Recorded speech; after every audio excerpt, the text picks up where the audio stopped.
But I've always been quite sort of cautious by nature, to the point of being risk-averse even. And I get this from my family. My mum, dad and sister are all exactly the same. Like when we were little, we'd go to the fairground, we'd go on the dodgems, and my dad would always insist on driving because he was the only one with a licence.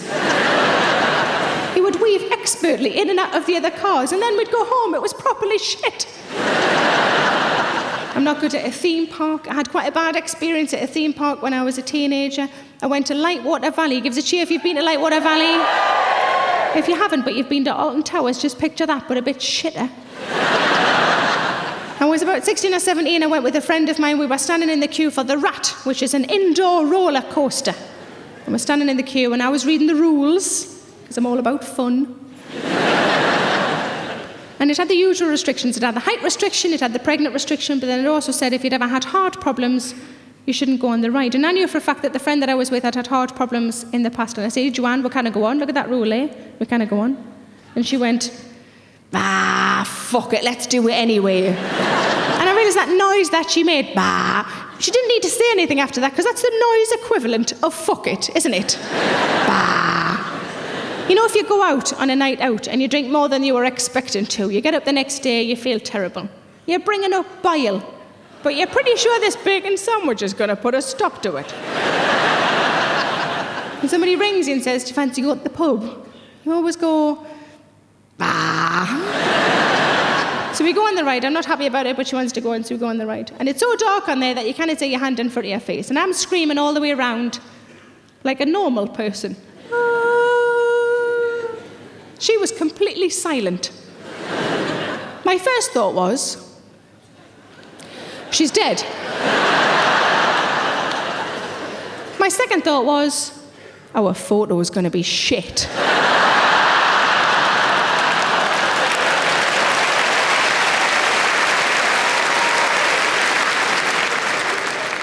So I think we can all be divided up into people like my friend and people like me. People like my friend, I call them the bumper cars. They're quite exciting to be around. They don't worry about what might happen. They live very much in the moment. So what if I get a couple of bruises? At least I will have had a brilliant time. Give us a cheer, all the bumper cars in the room. Quite a few of you. And then there's people like me. I call us the dodgems. We check doors multiple times. It's not even our house. Give us a cheer if you're a dodgem. Nice lady there who's clapping. You're a dodgem, are you, Flower? Do you check doors? Do you unplug things? See, would you unplug everything or just certain things? Mainly hair straighteners. Oh, good plan. I always unplug my toaster just in case while I'm out it accidentally toasts the air. I know a lot of you think I'm an idiot, but there's at least 2 people in this room tonight going, can that happen? Can that happen? Have I got time to go back now? And have we got anybody in who's done anything really risky? Anybody who's done a bungee jump? Yeah, fella there's done a hello flower. How many bungee jumps have you done? 1. What's the reason you've only done 1? You were drunk. You were drunk when you did a bungee jump. How was that even allowed? In Gran Canaria. Oh, you do that like, it's Gran Canaria. Everybody's pissed there, man. There was a fella the other day who'd only done the 1, and I said, what's the reason you've only done 1? Thinking it might be because, it's expensive, maybe that was it. And he went, no, it's because I shot myself. And then the next night I had a lady who'd only done 1, and I thought, I better know the answer to this question. She said, no, I didn't shit myself. She said, I did do a fanny fart all the way down.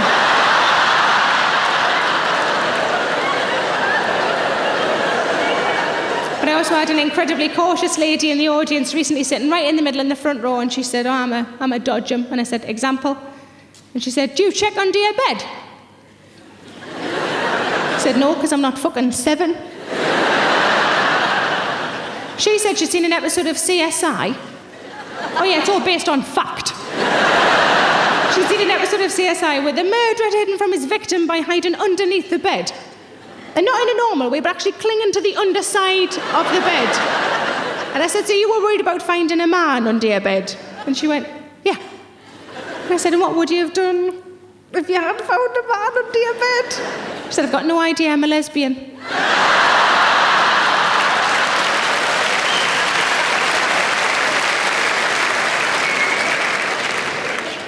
there'll be people in this room who don't know which one they are. And the easiest way to tell, this is almost foolproof little test for you, is you're definitely a dodgem if when you go away for more than one night, could be a holiday with your family, could be a work stew, could be a stag weekend, a girl weekend, anything like that, you take more than the required amount of underwear.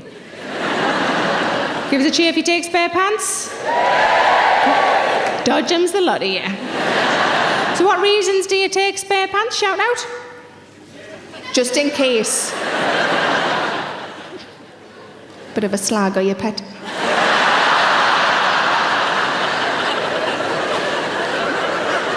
Any other reasons apart from just in case? In case you shit yourself doing a bungee jump. Well done, Flower. He was listening. Good work. Any others? Oh my God, I feel like I'm on a bus. Just women talking at me either side. There was a lady over here. Say again? In case you wet yourself. Are you that sort of age, are you, love? My sister's friend, they were going to do a keep fit class, and she said, well, I'll come, but I cannot do star jumps anymore. Oh, going to the loo.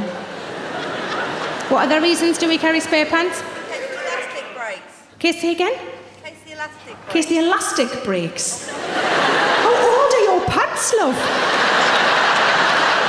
Or are they going up and down a lot, are they?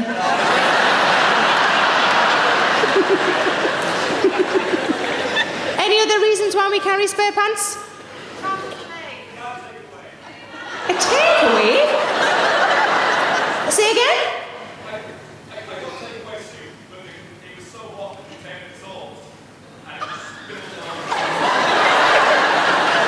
Hold on, I'm telling everybody else. I think I'm telling them right.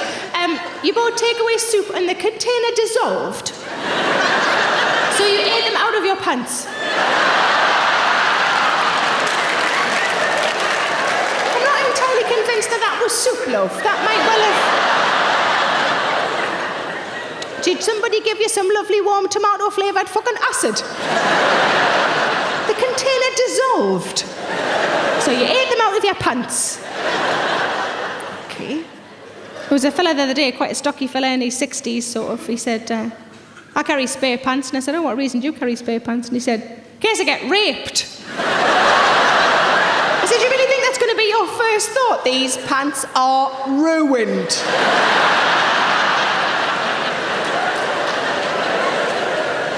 There is another reason why ladies carry spare pants, and it's sort of unspoken, isn't it? There's a few women are looking at me like, fucking keep it that way, bitch. But to be honest, it's the same reason why I don't really like the warm weather. I don't like feeling overly claggy down there. Sometimes when the weather's warm, I don't know if I've started a period, I just got a really sweaty arse crack.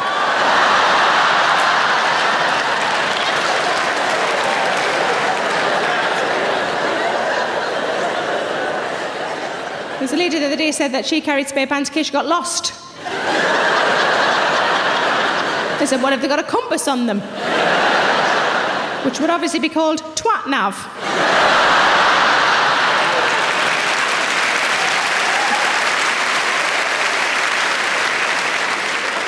But I clearly get this cautious nature from my parents. When I was little and I wanted to play out, my mum would say, play out by all means in the back lane, but leave the backyard door open. And every 20 minutes I want you to come past that backyard door and just give us a little wave so that I know you're all right. And she'd stand at that kitchen window for what seemed like hours just to make sure that I was safe. And I know it's just that if I ever got abducted, I'd never be further than Gateshead. It's quite satisfying to say that my parents haven't changed in the intervening 30 years. They came to stay with me a few months ago for the weekend, and on the Sunday night, they're packing up the car to go home. And my mum has what she calls her pretty woman bags, which, you know, like the cardboard shopping bags as opposed to plastic ones. I'm glad that I know that's what she calls them, because a month before that I'd been on the phone to her and she said, I've had a proper pretty woman day. And I thought, I hope you've been shopping and not just sucking off businessmen. She's retired, she's got a lot of time on her hands. But Pretty Woman for me is one of those films. I think we've all got one of those films where even if you've got the DVD, which means technically you could watch it any time you liked, if it's on the telly, you're watching it. And that's one of mine, and it was on not too long ago on ITV2 +1 × 4. And you know that scene, even if you haven't seen the film, you know the classic scene where she goes back into the shop that wouldn't serve her. And she says, you work on commission, big mistake, huge. And I thought that film would have been totally different if she'd been a size 18, wouldn't it? Because I'm a size 18 and pretty much guarantee I couldn't get in any designer clothes. I'd worry about getting stuck in the fucking cubicles, let alone the clothes. She'd have gone back in and gone, you work on commission? Well, I've ordered some things online. And I don't know if they're going to fit. So I bought a handbag to cheer myself up. And I filled it with fucking Maltesers.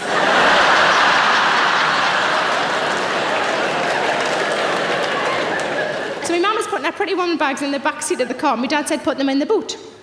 And she said, well, I've put them in the back seat. He said, put them in the boot. Well, why can't I just leave them in the back seat? He said, if you leave them in the back seat, and I've got to slam my brakes on, they'll take the top of your head off. And you'll not be able to wear your bonny dresses that you've just bought because you'll be dead. And I looked at my mum and she went, if that happens, the receipts are in the bag, just take them back. But I've got a friend who's a massive bumper car. It's amazing we get on, our lifestyles are so totally different. We were having a general chat about how you meet potential partners. And I said, because I like to get to know people a little bit first, I said, I don't think I've ever kissed a man about whom I didn't know his GCSE results. You may mock, but it's a very good way of filtering out all of the over 40s with their fucking O-levels.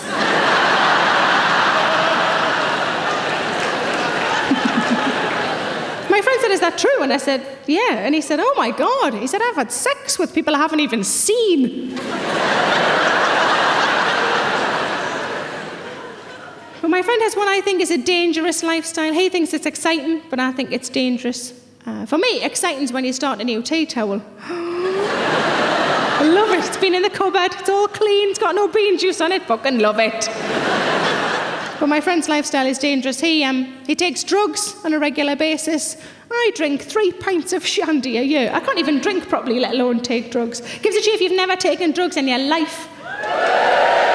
There's loads of us. See, my friend was telling me about this proper night that he'd had. He was listing all of these drugs. And I don't know anything about drugs, but I was pretending to look cool. And as he was listing them, I was going, uh-huh. Oh, that one's smashing. And the reason I don't know anything about drugs is because Zamo said, say no.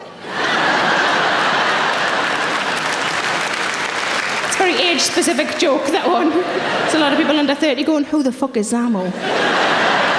Google him, you might learn something. So my friend's story is getting increasingly more boastful, and a horrible feeling that I was going to have to match it at the end with a similar story. And he ended his story by saying, oh my God, my friends were texting me the next day saying, you've got no idea what shit you got up to last night. It was brilliant. And then he went like this. Like it was my turn. And I was thinking, what on earth am I going to say? So I had to think, and I went, sometimes I eat strepsils when I've run out of sweets.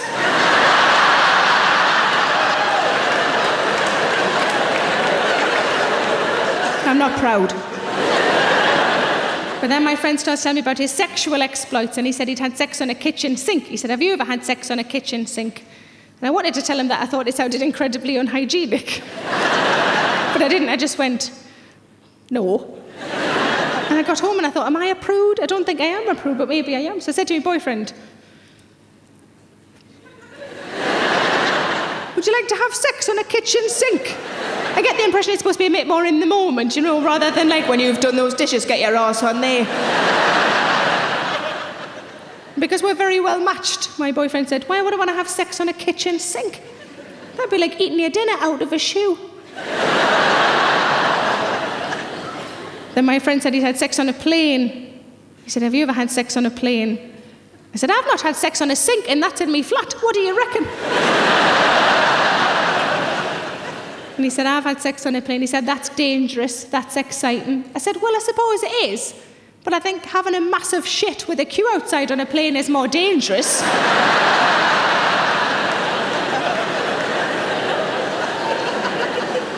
And I've definitely done that.